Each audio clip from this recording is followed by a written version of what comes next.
Okay, here's a quick little tip. I am putting together this envelope journal, and I'm using I think it's called NectarsCreations. Yes, DigiKit, which, as you can see, is not only beautiful, great for Halloween. I mean Halloween. I mean Valentine's Day coming up. It's not only beautiful, but it is very busy, and I don't want to obscure these beautiful images by putting tuck spots, and I do want to put things in there, and I don't mind covering it up a bit, but I didn't want to detract from the design of the image. So what I did was I used my Silhouette software, went to each of these pages and traced out these bottom of the tuck spots, which are exactly the flowers that are underneath, see? And I will glue them on, you know, where I want, and there's one up here. So I went, and there's one over here, and I will darken the edges, which I have not yet done. And while I was fussy cutting them, because you don't need a cutting machine, I could have used a cutting machine, but it was way more trouble to do a pick scan, etc., and use my cutting machine than it was to just fussy cut them and smooth off the round edges. So here's what I have done, and here's a page, for example, I have not yet used, and this is going to, and I did it on cardstock, whereas this is paper that's going to be glued to the envelope. And so I have a little tuck spot here and a little pocket here. And I thought you might all benefit from, when you're stumped with a DigiKit that's, instead of a nice background that you can add things to, it is quite a feature of its own. And so this is the solution. As I said, I used my Silhouette software, and I traced around each of the designs that I had used to print. In fact, here's what I ended up with that I printed. I got this all on one sheet of cardstock for all of these images.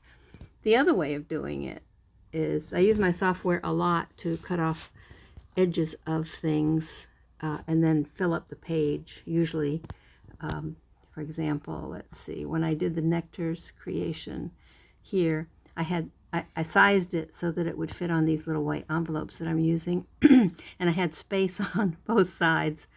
So rather than waste it, I just cropped a copy of each of the pictures, and I got these pretty little lace things that I can use, like over here. There's a lace one I can use.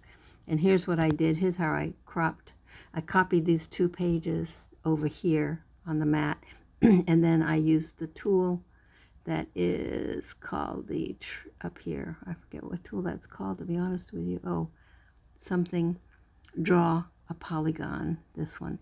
And I just traced around the image, like here, you know, leaving a point here and a point here. I could make a video that shows you expressly how to do that. And this is how I did it, because I have the software, and you can have the software also because it is free on American Silhouette, and you don't need a cutting machine, but it helps to do things like I've just done, and have an efficient printing outline. So all these pieces, now the hard way of doing it would be to cut out to print out an extra copy of each of these pages, and then manually cut out the things that you want to be pockets. And that would work too, because you could probably always use this beautiful image somehow, somewhere. But I prefer to use the software. And like I said, it's free, and you don't have to, it's beautiful for sizing things. It's beautiful for adding strips along the side over here. It's just a very useful, this strip of lace, which I know I can use in other crafting, if not this one, because it's just so pretty. Anyway, it's just a quick idea.